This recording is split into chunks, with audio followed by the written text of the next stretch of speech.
Welcome to All About Capital Campaigns, a podcast that provides fuel for your nonprofit's growth. Each week, hosts Andrea Kilstedt and Amy Eisenstein, co-founders of the Capital Campaign Toolkit, provide practical tips about raising more money for your nonprofit organization. The Capital Campaign Toolkit is a support system for nonprofit leaders who are running capital campaigns. At capitalcampaigntoolkit.com, you can download a step-by-step guide for your capital campaign and get many other free resources. This podcast is recorded on a live webinar every Monday at 2 p.m. Eastern Time. You can join the live session and get your questions answered by signing up today at toolkittalks.com.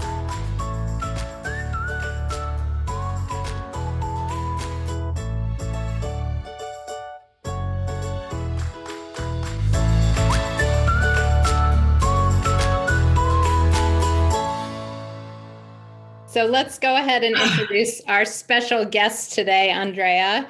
Why don't we each say something, about how we know Sarah, and then we'll let her, tout some of her amazing credentials. But I'll go first, and then Andrea, I'll let you. For those of you unfamiliar with Sarah Durham from Big Duck, she is one of the leaders in nonprofit branding and communications, and she is an author, a speaker, a trainer, a consultant, and really an extraordinary person.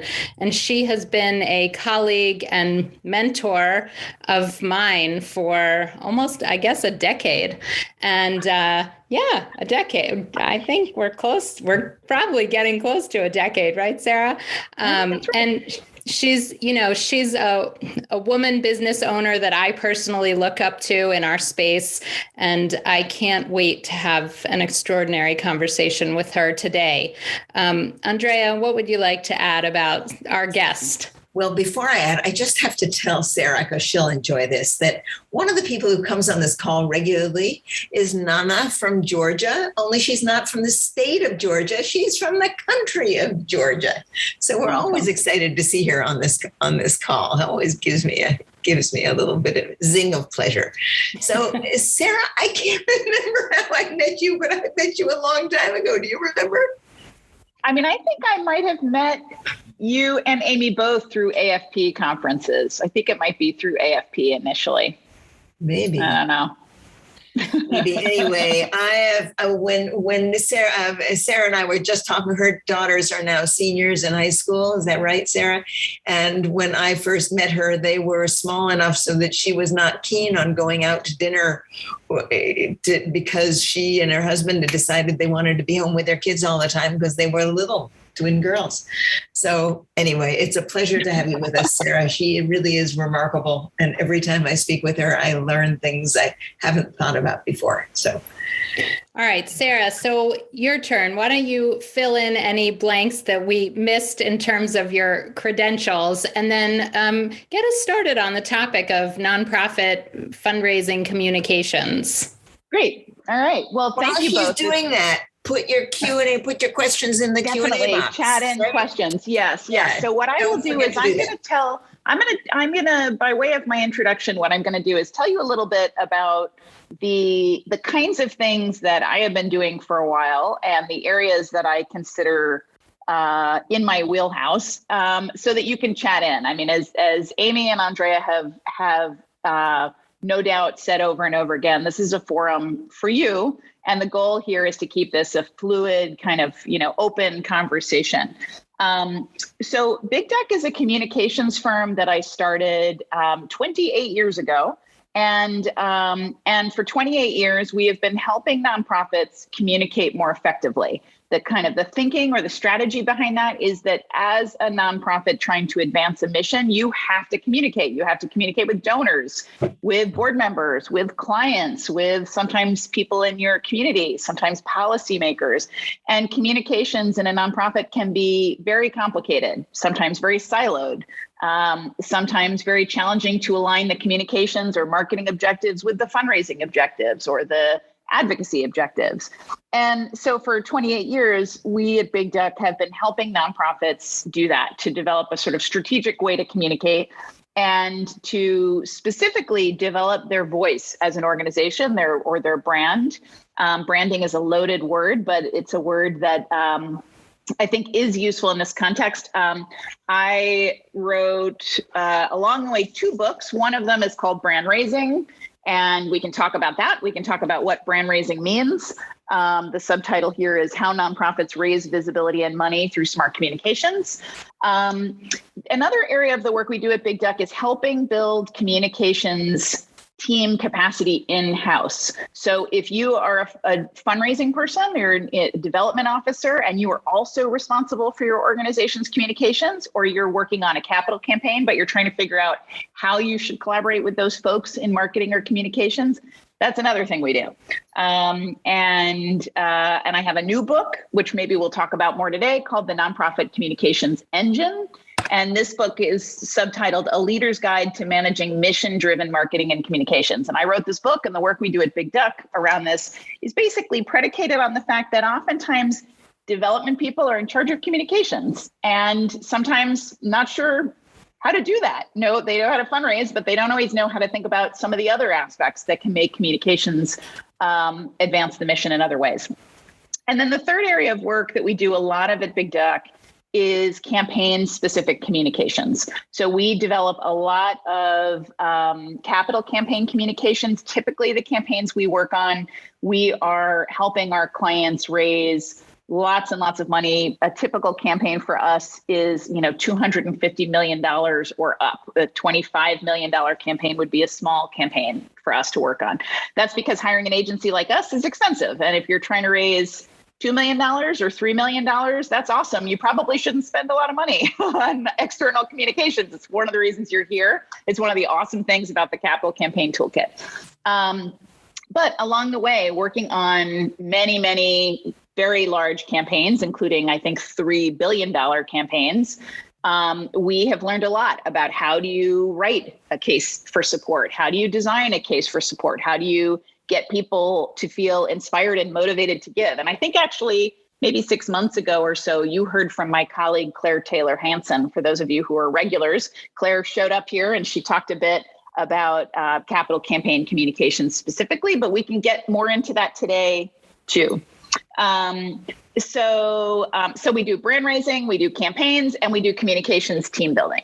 And I would be happy to dig into any of those things if people have questions. And if people don't have questions, what I can also do is sort of kick us off just to, spark a little fire here, perhaps. And I can kick us off with some of the theory behind the nonprofit communications engine, just to give you a little bit of food for thought. But Amy and Andrea, what do you think? Where should we start? Yeah.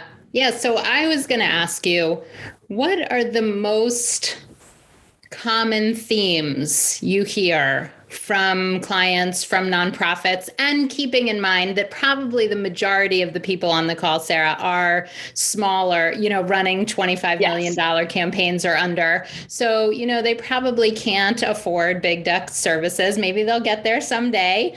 But, what are the most common challenges, frustrations, issues that you hear coming up again and again repeatedly for nonprofits? And, what's your top advice, I guess? Maybe we're jumping the gun here, but, for a smaller mid-sized organization, somebody that is doing a lot of it, or maybe has one communications person in-house, or the development director is the communications person, what would you suggest? Yeah, sure. Well, first of all, just for context, while the capital campaigns we work on tend to be huge, the organizations we work with are not always huge. It's very common for us to work with organizations with annual operating budgets of $2 million and up. And if you're an organization with an operating budget of, let's say, less than $1 million, chances are you don't have a full-time communications person on staff. But once your operating budget is over $1 million or $2 or even $3, you start to develop a communications function in-house. Sometimes it's married with development. Sometimes it's a separate function. And Actually, there's a lot I could say about that. There's a lot of interesting research that Kibby LaRue Miller has done about this in her nonprofit trends report, and a lot of things we've worked on about that. But, to go back to your original question, Amy, what are some of the themes or challenges? The thing that I have heard more than anything else in my 28 years working with nonprofits is we are a best kept secret. It is, my organization is a hidden gem. When you come to tour our programs or you really get to know us, you would be amazed. It's magical. If I could just get a donor to come on the tour, they would be a donor for life. But very often organizations feel that they are a best kept secret and they don't know how to get the word out. And yes, you know what Karen's saying? She said those exact words yesterday. Exactly. Yeah. I bet a lot of people are feeling that way, right? We are the best kept secret in our community, in our state, in our region. Good. So what do you say to them? I think that it's, first of all, it's useful to remember what the purpose of communications is in a nonprofit and to leverage communications to get out of that situation. So the definition of communications is that in a nonprofit, it's the practice of creating and sustaining mindshare and engagement. Mindshare is about the kind of space in our minds that it's awareness, but it's not just awareness, it's sort of understanding and connection to an organization. So if you're best kept secret, it's because not enough people in your mind have built mindshare with your organization. But mindshare is only as good as it can be used to get people to take an action. If I've heard of your organization, but I never sign up, I never donate, I never show up, really, what good is it doing you? So mindshare and engagement have to go hand in hand. And one way to think about it is that to build mindshare and to build engagement, particularly mindshare, you have to have a clear message. You have to know what you're trying to communicate. And you have to have a powerful megaphone. You have to have ways to communicate that. So I was talking just the other day, I think it was Friday, I was speaking to a nonprofit where, again, the executive director said to me, we do this awesome work. We're so great. Nobody's ever heard of us. But actually, when I looked at their website and when I talked to him and actually speaking to another person on their staff, the way they describe their work is very clear. It's very compelling. The website looks great. I understood what they did. I really, when I looked at their organization, I did not see a big problem from the outside. I thought, wow, a tiny little organization really has their act together with communications. The problem in their case was not the message, it's the megaphone. They were, and they are not emailing regularly. The average mid-size or larger nonprofit sends about 60 emails a year. That's a lot of emails. That's one or more a week. The average organization that has built a lot of mindshare is using all kinds of multi-channel communications. They might be using social media. They might be using email. They might be having webinars. They might be doing all kinds of different things to not only to create mindshare, so people have heard of them, but to maintain it. Once I've heard of you and I've come to your gala or your event, if I then don't hear from you for weeks or months, that mindshare you established in my mind at the gala starts to fade away. So think about your message. How's that doing? Is it strong and clear and compelling? That's the branding piece or the brand raising piece. And think about your megaphone. How are you getting that message out there? What are you doing to communicate? And are you doing it in a consistent, sustained way that's really building momentum towards making sure that you build mindshare and that you get people to take action through engagement? Yeah, I think that's so important. I see questions have started to come in. Andrea, do you want to ask a question before we turn it over to some of the audience questions? I'm not sure if I should ask this question, Sarah. It's a renegade question. It's a renegade question. Always the most fun. I too have heard again and again, we are the best kept secret, right? And honestly, my brain always goes negative when I hear it, because for many organizations, it doesn't matter if everybody in the world has heard about them, right? That what matters is that the people for whom they are relevant has heard about them. Absolutely. So the issue of mindshare, I think it's really important to reach the people who, for some reason or another, have a reason to want to use your services or to rely on you or to contribute to you. But that would be your mind share. And I think many times when people say we're the best kept secret, they want everyone to know who they are. And that's just a misguided. So I guess my question to you is, when you think about mind share, how do you think about audience, about how an organization should really know if they have enough visibility or not? Yeah, I love that question. It's not a renegade question. It's actually really, really insightful. And I totally agree with you. Most organizations do not need the person walking down the street to be familiar with their mission. So in the book, The Nonprofit Communications Engine, I have a little framework. I'm going to hold it up here. Let's see if you can you see that? Yeah. But Sarah, we're going to describe it for the people that are listening on the podcast. Great. So it's, is it called concentric circles? Is that what those circles are? 3 concentric circles. Yes. Yeah. So read out what it says, because lots of people are listening via podcast and can't see it. Yeah. So it's 3 concentric circles, and I'll explain kind of the theory behind this, which is at the root of Andrea's question, but then we'll talk about how you approach it. So the theory behind this is, to build mindshare, you have to start by thinking about who must you engage with to advance your mission. So if you are, for instance, a community-based organization that exists to help people in, let's say in a particular neighborhood with food insecurity, right? Who must you engage with? Well, from a mission point of view, you need to engage with people in the neighborhood who might have some food insecurity issues. You might also need to engage with electeds or community board advocates. You might also need to engage with people who want to support that community for whatever reason. That's the inner circle. So who is the must engage with at the core? Those are definitely people you want to build mind share and engagement with. The next ring out is, who should you engage with? Who would be smart for you to engage with? In my example, it might be foundations that support food related work. It'd be great to connect with some of them. Maybe it's family foundations. And then the third outer ring is, who could you engage with? And that's kind of the bigger world. So I'll give you another example of this. I've been very involved as a volunteer for years with an organization called the National Brain Tumor Society.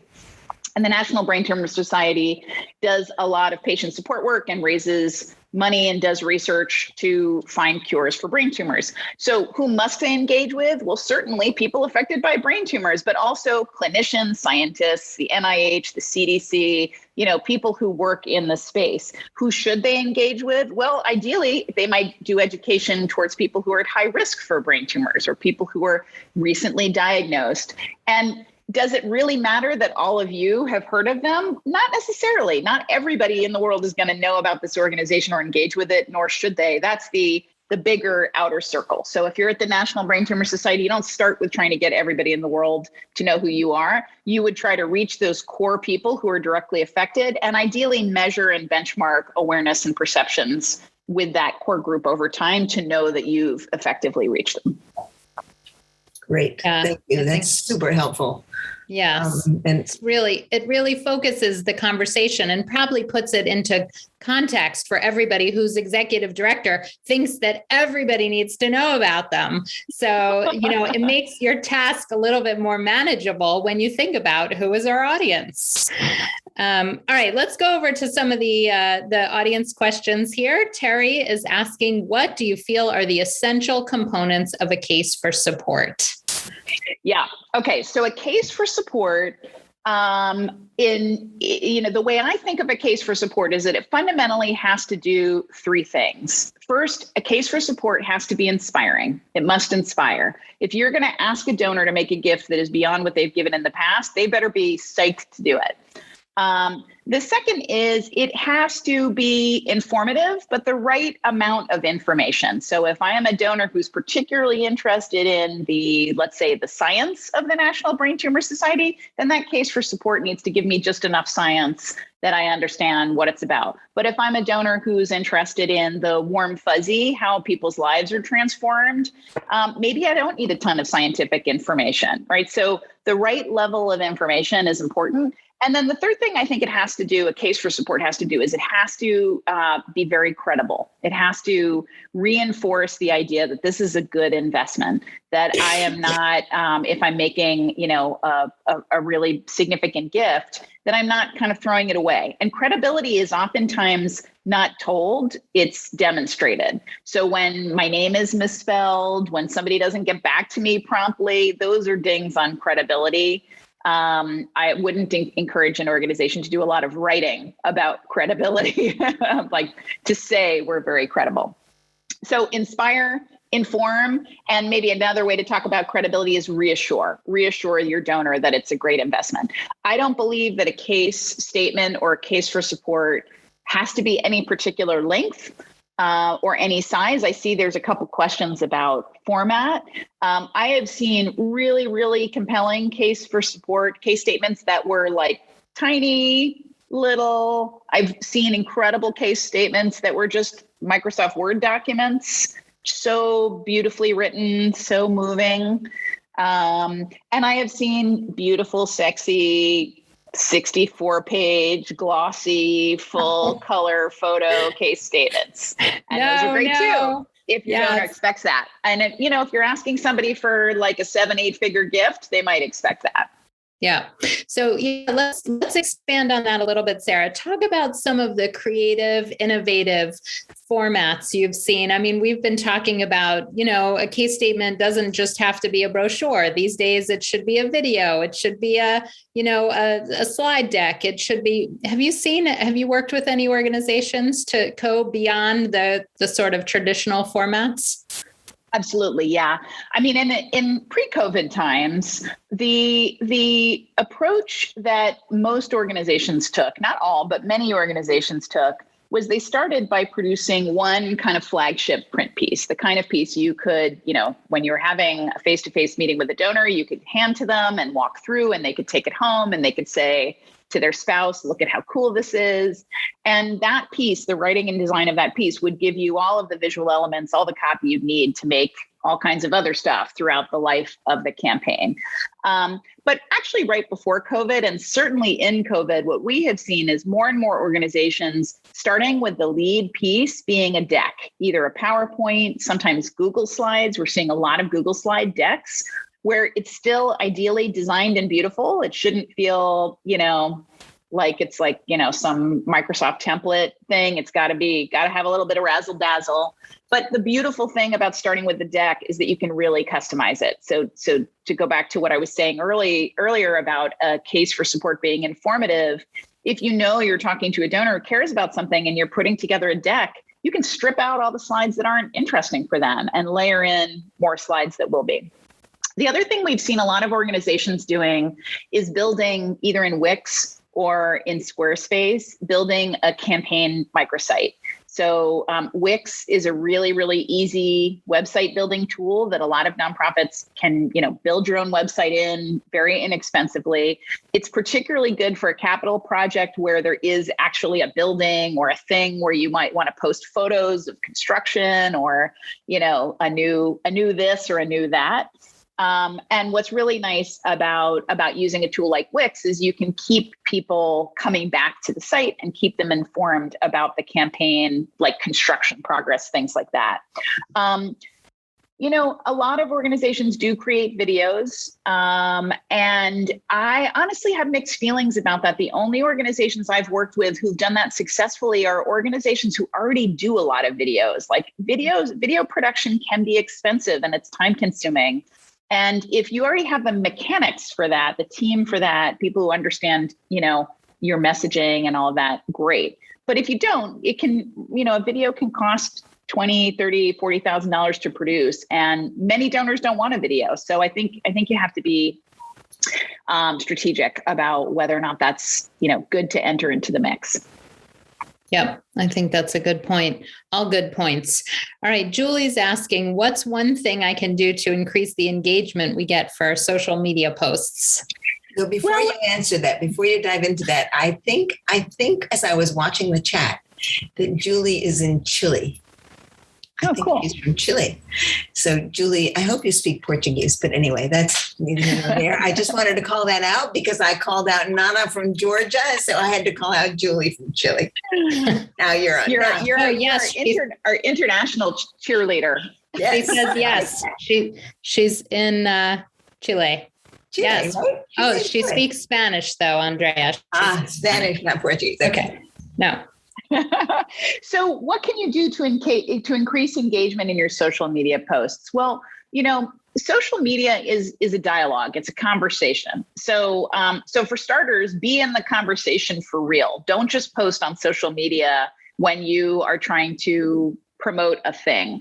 Follow along with the hashtags that are relevant to your organization. Share resources where you have them. Contribute in a kind of conversational, supportive way. And that way, when you do post something that you're trying to boost, you are more likely to have the credibility of your audience knowing who you are and being interested in what you have to say.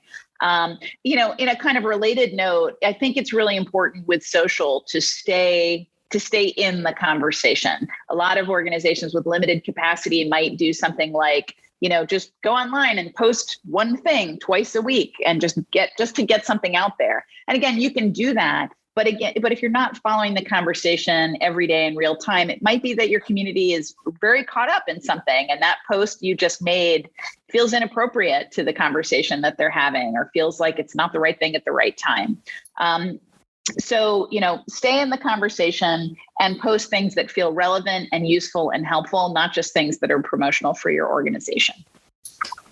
Excellent. All right. So Susan, thank you for reposting. Susan sent us a lovely, lovely paragraph with lots of details. And you just deleted it, Andrea. Where did it go?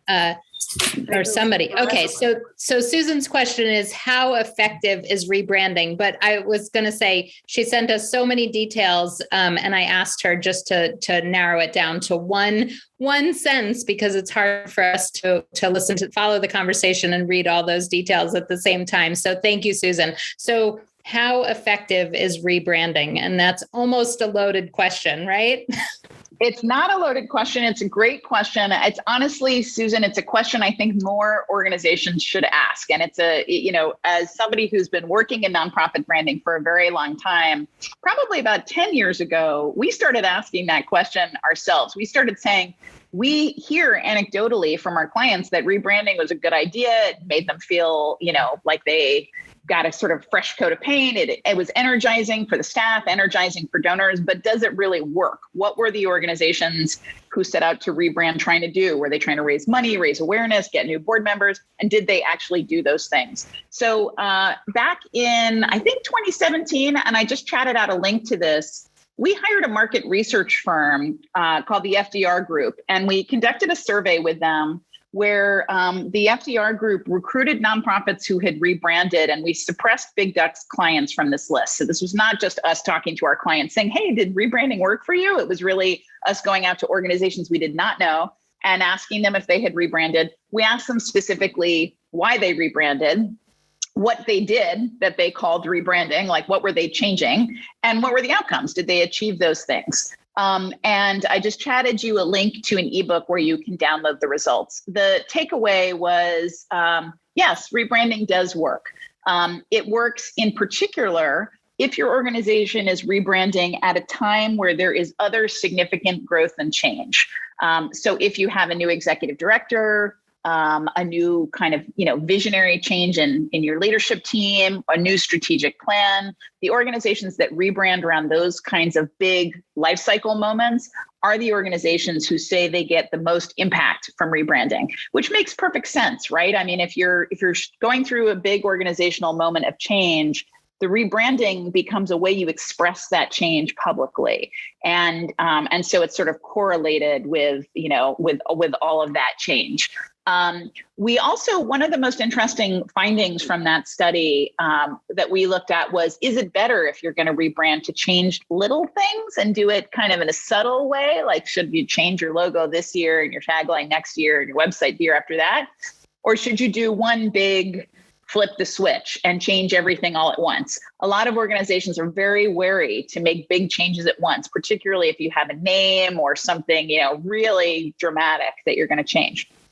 And one of the things that really surprised me from our findings was that the organizations that changed a lot of things at once had better outcomes than organizations who changed things incrementally or only changed little things. And I have theories why that is. But the study showed that actually, if you want to over time make a lot of changes, you are better off. You will have better outcomes if you make a lot of changes at once. Andrea, you want to pick another question? Sure. Let's see. Ellen has asked this question. We acquired a similar organization, both celebrating 50 and 200 years of service, planning. I'm sorry. Wouldn't you know? Planning to rebrand and in a feasibility study for a campaign. Any advice about the timing on the process? Yes. So if you have acquired another organization or merged an organization, usually that is a time when there is some moment of strategic reflection and change. Maybe it's a formal strategic planning process.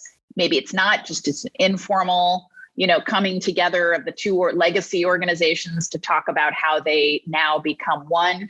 But the ideal order of operations is strategic planning first, because you really want people on the team aligned around the vision and mission and values of this new joined organization. And the rebranding work or the branding work would emerge from that. The branding work, which is to say your brand strategy, your name, your logo, your tagline, the colors you used, all that kind of stuff, all those are all assets, and they need to express your vision, your mission, your values. They need to feel authentic to who you are becoming as an organization, not necessarily who you've been in the past. With that kind of work, and particularly if that work includes messaging, clear and compelling ways that you can write and speak about your organization, that everybody can write and speak about the organization, that actually gives you a whole suite of things that are very helpful to use in a capital campaign. So as you get into your capital campaign feasibility, you hopefully start to hear from, donors who've maybe supported your annual fund, like, oh, I feel like I'm really clear what this new organization is, or I feel like I've heard that they do blah. And so that messaging work, that branding work sets a foundation of understanding and connection that hopefully becomes useful to leverage in your fundraising. So Sarah, let me ask a follow-on question to that. Often we have to push organizations before they move into a feasibility study or a campaign to do strategic planning so that they are much clearer about what it is they're supposed to do. So we think about branding and the kind of strategic planning that you're going to need in order to clarify your campaign and your campaign objectives. Do you see that as being one process or side-by-side processes, or how do those work together? Well, I think we use the term strategic planning very loosely, much like we use the term branding very loosely. For some organizations, strategic planning is a months or years long, very formal process with a million meetings and a lot of wordsmithing. And there's not only the vision and mission part, but there's operational planning and budgeting and a lot of heavy lifting, administrative heavy lifting. For other organizations, strategic planning is, hey, let's spend, an hour at our board meeting with the board and the senior staff talking about our vision and mission and making sure that we are aligned around our vision and mission. And we have this little board kind of micro retreat, and everybody affirms that our vision and mission continue to be the same. And that was strategic planning, So I don't believe that you organizationally have to go through a formal or very intensive process. I've seen organizations do all of those things very effectively. What I do think is critical is alignment around where you're heading as an organization. And it's particularly critical if you're going to try to rebrand, because if you are going to put out on the table maybe the possibility of a name change or a logo change or a tagline or something like that. If your leadership team, if your board is not aligned around the vision and mission and where you're heading, then it will be impossible to come up with a brand or a visual identity or something that those people can agree on. Because the branding work that is done when you rebrand is really just an expression of those things. So whether or not you call it strategic planning, whether or not it's a big fancy process, I think for my money, it's really about alignment. It's about, everybody really agreeing what this organization exists to do. Right. Yeah. Thank you. I want to just sort of close the loop on that question, because I think the final part of it was that they were thinking about doing a feasibility study. And when does all of this fit with the feasibility study? Right. Yes. And maybe you want to just pick that thread up. Sure. Yeah. And actually just spoke to an organization last week where they have a new executive director, and there's been a lot of change at the organization because of COVID. And they did a feasibility study 2 years ago for a campaign. And now they are thinking about doing strategic planning and some rebranding work. And we were talking about exactly that. I actually think that the feasibility study, if you've already done it, becomes a key piece of research that can help inform the strategic planning. But if you haven't done feasibility, I would encourage you, if, in a perfect world, to do the strategic planning piece, make any changes to the branding if you need to do them, and then wait to do the feasibility afterwards, because the feasibility afterwards is going to give you a sense of how connected do your donors feel to the brand. Do they identify with it and want to support it? Most organizations, those things happen a little bit out of synchrony. So I think the key is to make sure that whoever is doing any of those things, feasibility, strategic planning, branding, whoever you're working with, that everybody has access to everything. And as much as possible, if you're going to go and interview donors, you layer in multidimensional questions, because it might be that feasibility study you're about to embark on could ask some questions about the vision and mission that could be useful for strategic planning too, or might be helpful for the branding process.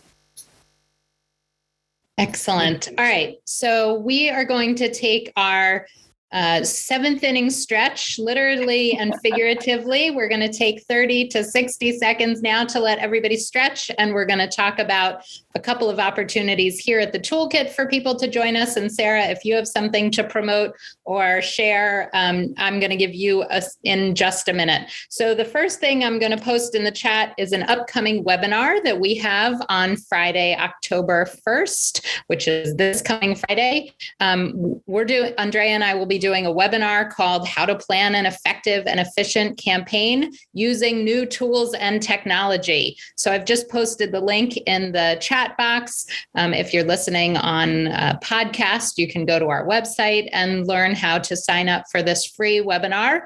And we will be talking about tools and technology and how to integrate them into your capital campaign.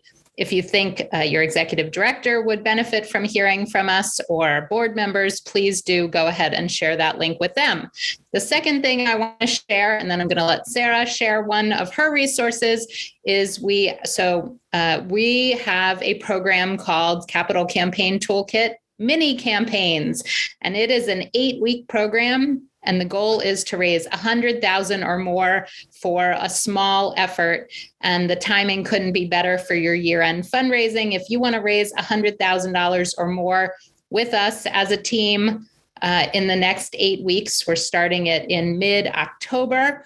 You can go to the Capital Campaign Toolkit website, and I'll post that link as well in just a second for our mini campaign program. I want to tell you, it's run in a cohort. We limit it to 8 organizations. So the first 8 organizations to sign up get to participate. And it's an amazing opportunity. So I hope you'll check it out and join us. Now, Sarah, if you want to share anything or promote it in the chat, you can. And then we're going to get back to questions. Yeah, I have 2 quick things. I will chat them both out. The first is that Big Duck has a ton of free ebooks, recorded webinars, live webinars, and other resources at bigduck.com/insights. You can go there and you can poke around and filter a whole bunch of ways. But one of the resources that's there that we have just shared as a PDF for all of you is, and I'm chatting this link now, this is a communications self-assessment. So this is extracted from my book, The Nonprofit Communications Engine. And if you download this PDF, what it really gives you the opportunity to do is to self-assess, to sort of take a step back and look at the outcomes you're achieving with communications, the strategy, how your team is performing, and kind of a lot of best practices that maybe you may or may not think about on a daily basis. And if you're in a situation where you maybe work with other people that you want to get on the same page with about communications, one thing that I hear is handy is to have, share this with your colleagues and have different people fill it out and then have a meeting and compare your results and talk about it. See, is your sense of what is going really well in your communications or maybe what's not going so well aligned with those of your colleagues, your executive director or colleagues in other departments. And sometimes those conversations really help people get clear, particularly as you're going into a new fiscal year, what you should invest in, what you should work on in the future year. Excellent. That is a fantastic resource. Okay, so everybody, 7th inning stretch, literally, figuratively. Okay, we've got some amazing questions still, and I saw some in the chat, so I'm going to be pinging back and forth. But let's go to Gary's question. I think it's super interesting. So Sarah, what is the most impressive case statement that you've seen that did the job for their capital campaign that was successful? And of course, why? What makes a case statement impressive or successful? What do you think? Well, great question. I'm just looking to see. I have to say, Gary, I am biased because Big Duck does a lot of this work and I have seen a lot of things that our team has prepared. I'm just sorting through some of them. I'll just chat you a couple case studies here. But so here's a link to some of the case studies we've worked on. I think one of my favorite successful campaigns, which is in this link, is a case for support for the Jewish Theological Seminary. And the reason I thought this was such an interesting and successful case is that the feasibility study for this campaign showed that this organization, which is essentially a higher ed institution that trains people to become rabbis and cantors, that their capital campaign was appealing to donors for a whole bunch of reasons, and that the donors were not aligned about why they wanted to support this organization. There were some people who only wanted to make a gift because they wanted to build a new library. There were some people who really wanted to support the dorm. There were some people who really wanted to support specific programs. And so one of the things that our team came up with that I thought was a brilliant solution to what the feasibility study emerged with was a modular case for support. So there was a kind of an outer, and you can see this in, I'll chat this specific link. You can see the pictures, but the idea was basically that the 3 or 4 core areas that made donors want to support this organization each got their own little book. And they could all work together, but they could all work separately. And so what that gave the development team the opportunity to do is to really customize the kit that people got in a way that really spoke to what had emerged in the feasibility work. So I really love that one. That was a successful campaign. It exceeded its quiet phase goal. It's now in its public phase. And it was just a neat solution to a tricky problem that a lot of organizations who do comprehensive campaigns struggle with. Sarah, you just said something that Andrea and I don't use this terminology, but I think it's so interesting, a quiet phase goal. And we talk around those types of things and say you can't go public until you've raised this much of your goal in the quiet phase. But what a succinct way of expressing it, because then every board member knows you can't go public until you've reached the quiet phase goal. And I think that, I don't know, Andrea, what you think, but I think that's such a smart way of thinking about it, because every board member is chomping at the bit to go public. Not every board member. Okay. Lots of board members. It would be nice if they were. Right. Well, please God, let them be chomping at the bit to go public. Well, the problem is they're chomping at the bit too soon. They want to jump the gun. And so that's what I mean by that. And so, if they know that the quiet phase goal is this much and we can't go public until we've hit that quiet phase goal, I think that's such an interesting way of looking at it. Andrea, what do you think? Yeah, I think that's fine. I'm not as aha about it, but I think it's fine. I think it's just all right. I think it's clear and struck a chord in me. I mean, that assumes that you make an early determination about what that goal is specifically, and and given that the campaign goal shifts and changes, then the public phase goal shifts and changes. So the minute you put a number in front of someone and says, well, we need to have raised, $8 million before we can go public, that may change with the other goal. So it is nice and clear. I appreciate that. And, people want to glom onto specific numbers, and I often want to keep them away from doing that. Yeah. I mean, I think the compromise in that situation, which is often what I hear fundraisers do, is, there's the initial fundraising goal for the campaign, and the quiet phase goal is usually to not consider going public until at least 60% of that has been raised. And we talk about that a lot. Yeah. So if we talk about 60%, even if the campaign goal is a little bit of a moving target, I think people start to get clear that they're, what the dollar amount is that we got to get over, even that is a little bit of a moving target. And we talk about that a lot. I mean, these days we talk about 70% or, higher in the quiet phase. But I've had a campaign where they will end up raising twice as much as they set out to raise. And it would have been a serious mistake to have tied the kickoff to a specific number. Right. But a percent was terrific. All right. We have a couple of more questions. Some are coming in through the chat, which I'll go fish around for, but one of them is from an anonymous attendee, and they're asking, do you have suggestions for telling your story, sharing impact stories that don't feel like you are exploiting your clients? We work with the homeless, and that certainly is things that people in our sector have been talking about for a long time now, how not to exploit clients. So what are you advising your clients on with regard to that? Yeah, absolutely. Well, there are a lot of ways to talk about your work. And certainly when we tell stories, if we tell the story of a client or we tell the story of a community impact, we draw people in with emotions. There's a lot of research that suggests that telling a personal story is compelling and moving, but it does often tokenize people and can be really an inappropriate use of the relationship that you have. In a lot of messaging work, there are a lot of different messaging frameworks, but one of the ones that I think is very simple and easy to use that doesn't require you to tell a personal story is problem, solution, impact, right? So instead of talking about a specific client, start by talking about the problem. What is the challenge in the community? Why is there a homelessness challenge in your community? What's going on that affects a lot of people, not just a specific person? Then the solution is hopefully your organization or some of the programs. Like, what are you doing to help solve that problem? Why are you so essential to the solution? And then the impact is talking a bit about the outcomes. Maybe it's how many years you have been in the field, how many people you have helped transition into stable housing, or how many things have changed in the community because of your involvement in it.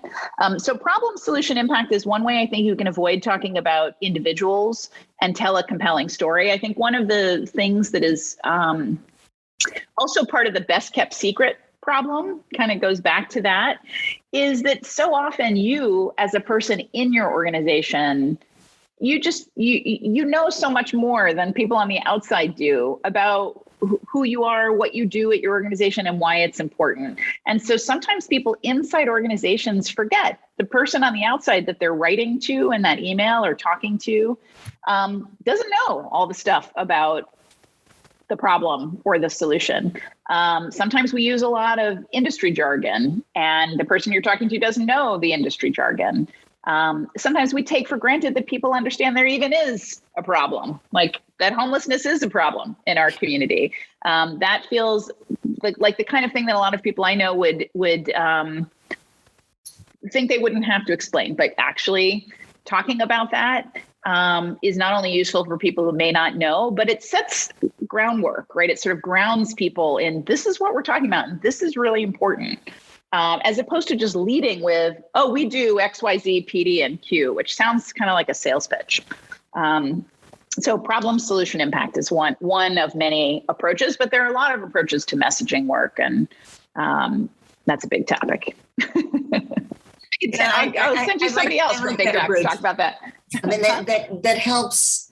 I think there's always a tension between the people who want to tell stories, specific stories, as a way of illustrating a problem, and people who can talk about a problem more broadly. If you read some of the communications people, they're always talking about telling stories, and much of the direct mail, of the direct response pieces, tell stories about Johnny or Mary or whatever, which always makes me cringe some. And I suppose that, it's a question of how you parse that, how the message of being sure to tell stories because they're most compelling. Yeah. And honestly, those stories, a lot of those stories are fictional. But also a lot of those stories really uphold tenets of structural racism and discrimination and bias. And right. So I think you have to really pressure test those stories and not just have one person writing and producing them, but really look at them through the eyes of a lot of different people to see, what stereotypes are these reinforcing? Yeah. Besides the human who might be the subject, whether or not they've given permission. Yeah. All right, good. I wanted to go over to the chat box to be Shali's question. And then I think we'll probably let Sarah make some final key takeaways and leave everyone with some words of wisdom.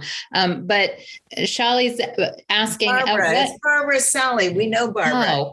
Oh, I'm sorry. I forgot that. My apologies. It just says B here. At what point during the campaign process does it make sense to invest in campaign communications? So Claire Taylor Hansen probably talked about this when she came to this chat, and I imagine that Amy and Andrea could surface the podcast recording of that if that's helpful. But one of the ways that we often think about capital campaign communications is that going into that, in order to inspire and inform and reassure that donor, it's very helpful to have a theme or a concept, a kind of a way that the story you're trying to tell gets abstracted into a bigger concept or a bigger idea. And I think it's really, really helpful, whether or not you hire somebody externally or not to help with your case for support. I think it's really helpful to brainstorm what is the theme, what is the concept for this campaign really out of the gate. Because oftentimes at the very start of a campaign, what happens is the feasibility study and the planning around whatever you're fundraising for leads to a document that's pretty dry. It says like, I've worked on a number with hospitals where the initial case for support is like, we're going to build a new building and we're going to have X new hospital beds and X new surgical rooms and 5 new research labs. Well, that's really cool, but that's not really inspiring, And if you can start to evolve a case, a concept or a theme that's bigger, like, in service to the community or in service to the cure, or something that is more about the outcomes, more about the transformation that this campaign creates. having that theme, having that idea as a yardstick will make your writing more compelling, because you will hopefully move away from writing like 15 new hospital beds towards writing something that's more about outcomes. And, donors want to support the outcome. They don't really care about the bed. They care about healthy patients. So I think it's really great to start thinking about your communications right from the beginning.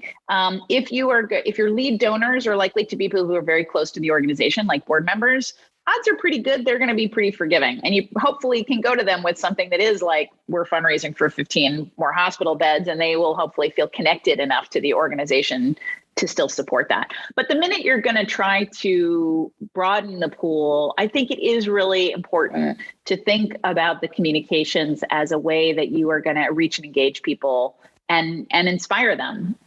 And there's a lot of ways to do that.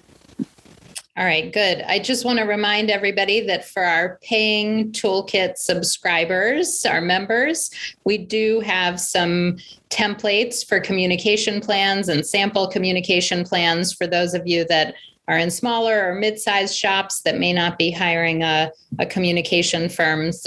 We do have materials and resources inside the Capital Campaign Toolkit for those of you that are working with us. So all right. Rachel has asked a good question relating to the topic of when to do communications and how much. She wants to know what percentage of your campaign budget should go for communications.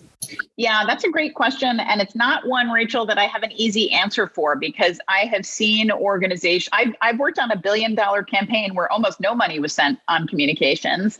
And I've worked on, $25 million campaigns that spent hundreds of thousands of dollars on communications. So I think that's really to do with the mission of the organization and how hard you have to work to engage your donors. I just chatted out a link also to a free ebook we have about capital campaign communications, which has some examples and speaks more to some of these issues.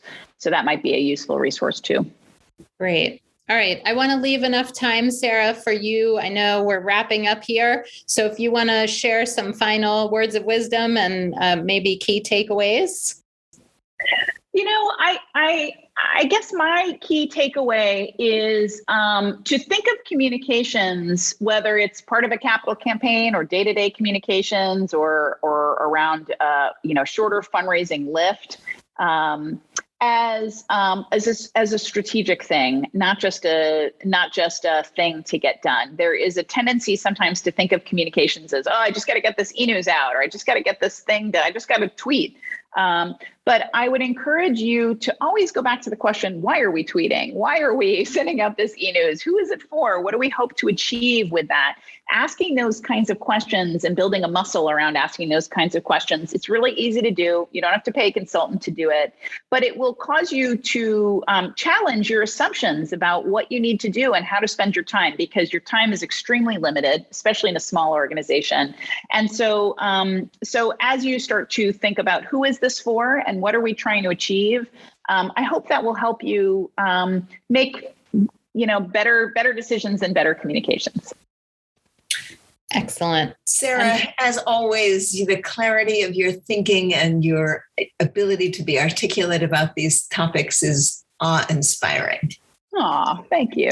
Thank you. Sarah. It's lovely to be here. Thank you for joining us. We'll have the links in the link in the description of the podcast so everybody can find all the amazing resources you shared. Thank you so much for joining us today.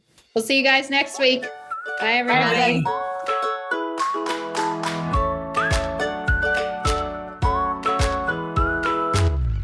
Thanks for joining Amy and Andrea for today's All About Capital Campaigns. To learn more about them and their work together, go to capitalcampaigntoolkit.com.